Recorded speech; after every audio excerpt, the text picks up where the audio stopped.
madaxweyne xasan dhammaanteen ragga ka wada shaqeeya ayaan nahay inuu kursigaas uu maanta uu ku fadhiyo uu ku fariisto laakiin ilaahay mahadiis waxaan ka sugaynay inuu fahmo xaaladda dalku uu ku jiro wixii dhib ah la soo maray xilligii isaga ka horreeyay xilligii farmaajo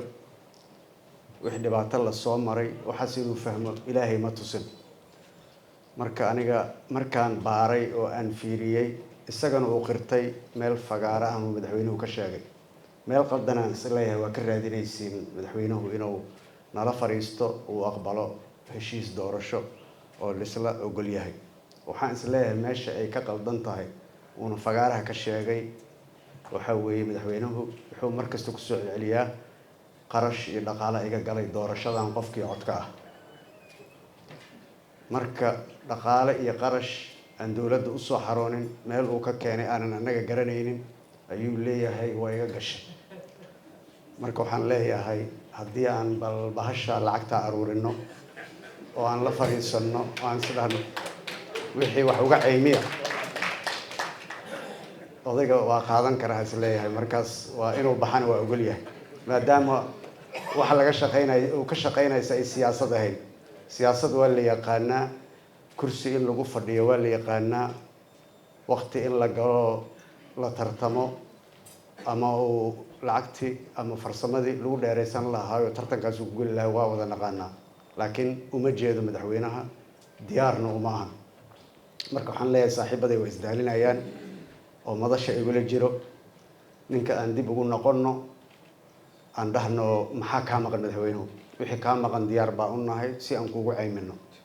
mid waa middaas midda labaad waxaan isleeyahay madaxweynaha da' waa sheegtaa cilmi adduunyo meesha ugu sarreeyay wuu sheegtaa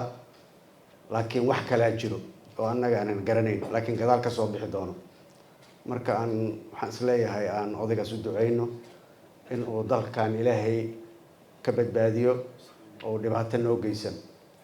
waxaan xasuusanaa madaxweyne cali mahdi markuu ugu dambeysay hadal uu yidhi dagaalkii dalkan ka dhacay oo lagu baaba'ay waxaa u sabab ahayd anigii ninka odayga ah ciidiid tolna dhex galo iyo ehel iyo odayaalna dhex galo ayaan weynay maanta odayaashii waana hor fadhidaan beriyaa la dhihin dalkan wuxuu u burburay odayaashii oo fadhiyo oo maanta nool oo waxba ka qaban waayey oo odayga gacanta qaban waayey oo hadduu diido guntiga qaban waayey ayaa dalkan uu dhib ka dhacay marka waxaan leeyahay ugaaska horta waa u mahad celinayaa odayaashii soo booqday oo aad tihiin oo xamar iyo koonfurta kor ka yimid waxaan leeyahay reer koonfurka waa isku daalnay odayaasheenne bal noo soo gurmadoona soo kala dhexgala oo wax ka qabta arrintaas si odaygan xargaha goosanaya loo qabto wax kasta waa lagu dayay walaalow madaxweynow saaxiibow wax kasta waa lagu dayay marka waxaan leeyahay boqor burhaan iyo aawa odayaasheenne garaad jaamac kale gala dagaalka dagaal ma geli karna kowgaan noo soo gurmada waa mahadsantihiin